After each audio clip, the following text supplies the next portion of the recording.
and we'll be going on kind of like a geisha hunt today.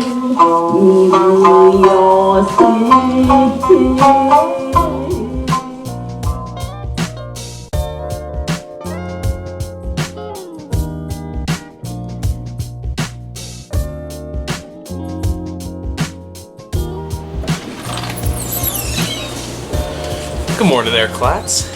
It is another beautiful but cold day here in Kyoto in Japan. We are currently in Kyoto, in the Kyoto prefecture here in Japan. So we're just waking up here in our Airbnb that you guys can check out down in the description. And we had dinner with the host of our Airbnb last night, and he had told us about geishas. Now, I knew something about geishas before coming in Japan. I've heard about it, but I didn't know exactly what it was. So today we're going to be diving in deep to explore what a geisha is. We're going to go to the top central spot in Kyoto. If you don't know, Kyoto is the ancient capital of Japan, and as well as being the ancient capital of Japan, it is actually the birthplace of geishas in Japan. So we're gonna head out now, and we'll be going on kind of like a geisha hunt today. So with that being said, let's go head off on a little geisha adventure.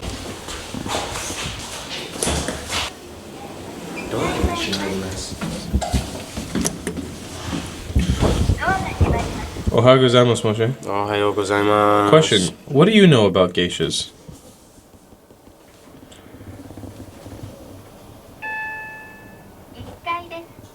Alright guys, welcome down to Gion.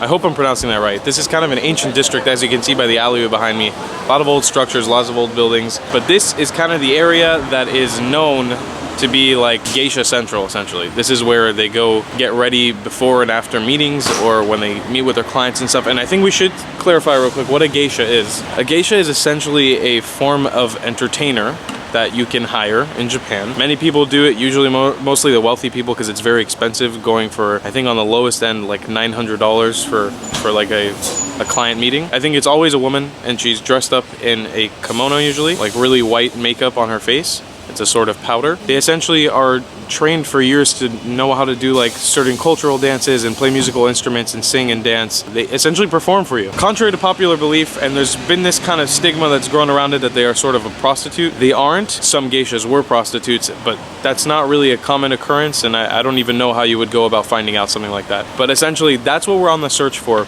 It's important to note as well that people go out and search for geishas in this area of Kyoto all the time. It's become kind of like a harassment for them. So we're gonna try to do this in the most respectful way. From what I've been reading online, a lot of them feel very discontent with all the tourists running around them, trying to take pictures and videos of them while they're working or when they're done with work. So I can understand how it could be a really harassing environment.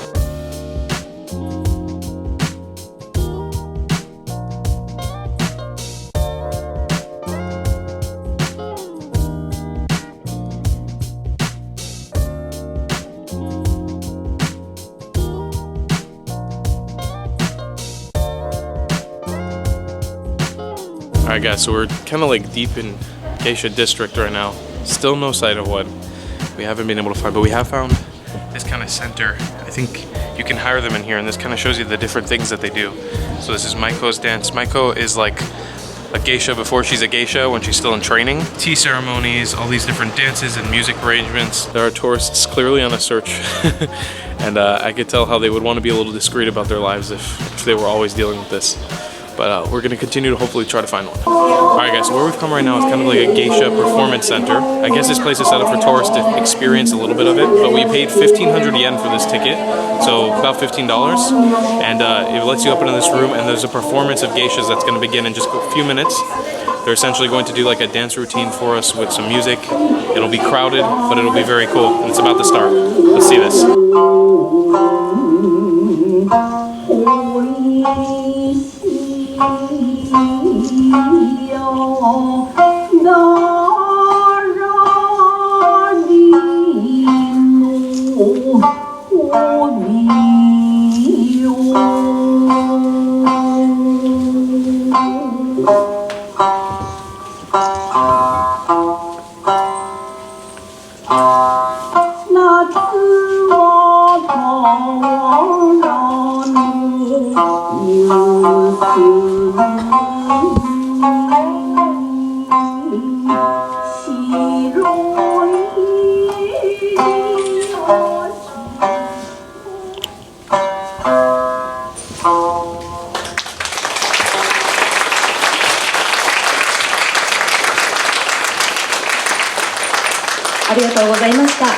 Alright guys. That was very cool. I don't know how authentic it was, but it was very, very cool. I am glad we got to experience that for 15 bucks. So just as a heads up for you, this is what that building looks like. Easily identifiable by the giant pumpkin. It's like the famous 2007 giant pumpkin. All right, so we're gonna continue exploring now in this area and see if we can find maybe a geisha just walking around in the street.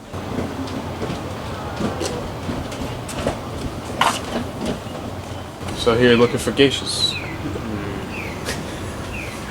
And scene. That was us trying to make a little short thing. No. Did you know I was gonna laugh? Guys, those are our first geishas that we found here in Kyoto. So you can kind of see them walking off there in the distance. Having a really hard time finding out whether they are real geishas or fake geishas because this lady is kind of just chasing them with her camera, trying to take pictures of them. And they're letting her and smiling. They don't seem like they're rushing off anywhere. But I can't tell personally. So if you know, please comment down below. If you're Japanese and you're watching and you understand things about geishas, please comment down below. But I'm happy that we got to see something. That's cool. All right, guys, so we've come up to the top of a hill here in Kyoto to this actual war memorial. I thought it was a Buddhist temple, but from what I'm reading, I'm not 100% sure if it's a Buddhist temple or a Shinto shrine, but it is a war memorial called Ryozen Kanon or Kwanon. I'm not 100% sure on the pronunciation at the moment. There is a giant female Buddhist statue right there. She's a Buddha, and her name is Kanon. She's the god of compassion. It's supposed to be a kind of peace memorial up here in the top of Kyoto in commemoration for the end of World War II, and it's a nice little stopover during our geisha mission to find a geisha, so I'm enjoying it. Yep, when you're travel vlogging, sometimes you forget crucial things like a battery for your giant camera. So we're cameraless pretty much for the day, but we still got this amazing view of this amazing Buddha. Camera died pretty much at the perfect time. We are going to head back to our Airbnb. So on the way, maybe we'll run into some geishas. We'll see what happens. Booyah! We've jumped back to the crib. Hi, Moshe. Hey guys. Hi, Moshe. Hi, Moshe. We're gonna go down to Family Mart and have some food because we're budget travelers, and that's what you do when you budget travel. Yeah, we set aside budgets for food. I also should touch on the fact that we couldn't find another geisha. I completely forgot. It's been hours since then. It's dark outside. We just came back to the crib after my camera died, started working, just chilling out in this awesome Airbnb. But we're gonna head on off now to Family Mart, get some food. Yeah, I just wanted to mention, like, that's what we do. We gotta set aside budgets for when we're filming food videos, let's say. That's when we'll spend a lot of money on food. We're gonna go to Family Mart now and get some dishes. You can't say hi to this. Guys, I want you to listen very closely to the jingle that plays when we enter the store.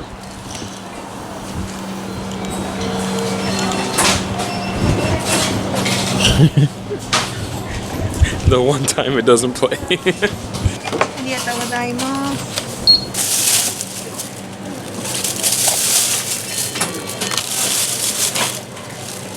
はい、カード渡します。ありがとうございました。 We got some food. Guys, we got food and I'm ready to eat and talk about our day.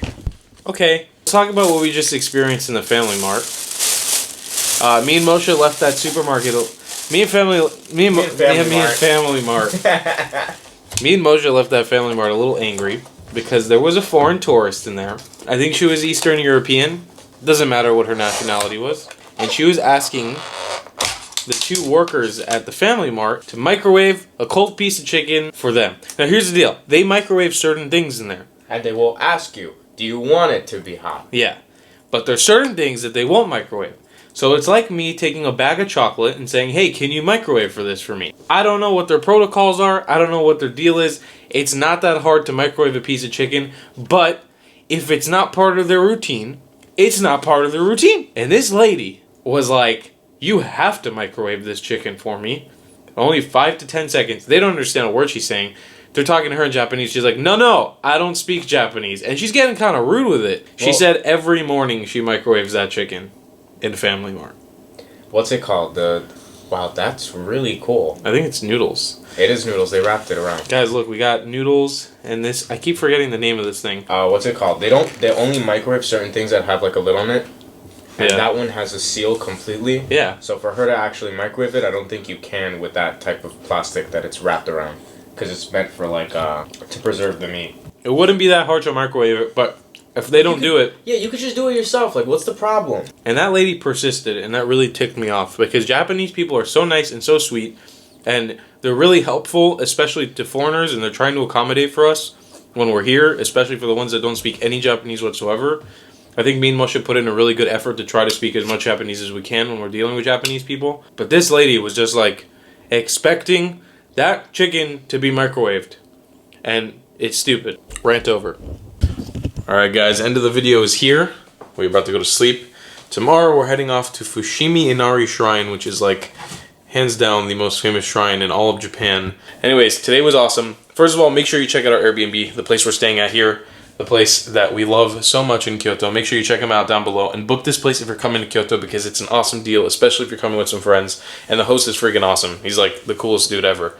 So make sure you check it out down in the description. Go send him some love. You can subscribe and turn on those notifications if you're new here. And check out the travelingclatt.com if you want to support this channel. You can buy a shirt, you can buy a hoodie, you can buy a mug. It's whatever you want. But also we're going to hit you with a Japanese word of the day because we do that every day on this channel here. And that will be... We didn't come up with it, did we? Onna. Woman. In Japanese. See you guys next time. I love you a long time. Goodbye, Clatts.